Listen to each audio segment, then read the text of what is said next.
Paano kung pumunta kayo ng mga kaklase mo sa isang field trip, pero hindi nyo alam kung makakauwi pa kayo? Let's meet itong Section Zamora na tinuturing na reject dun sa eskwelahan nila. Isang ordinaryong field trip lamang sana sa Mount Bantayog para sa isang Earth Science project. Until may isang estudyante na nahawaan ng isang misteryosong virus. Sa una parang isang simpleng sakit lang, pero hanggang yung mga nahawaan ng virus, biglang naging agresibo. Yung tipong agresibo na gusto ka nalang saktan. Dahil nga may virus na kumakalat, ikinulong ang buong magkakaklase sa isang abandonadong facility. At halos lahat na nga ng magkakaklase ay nahawa na dun sa virus.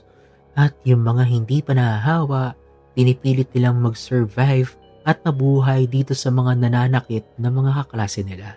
Akala nga nila na nagiging zombie na yung mga kaklase nila dahil sa sobrang agresibo nito.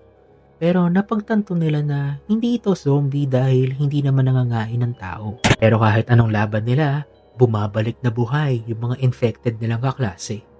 Pero ano nga bang dahilan kung bakit nagkaroon ng ganitong virus? And this movie is called Class of 2018 na pinalabas din ng 2018. Kaya kayo, makakasurvive nga ba kayo sa isang lugar na hindi mo alam kung makakalabas ka pa?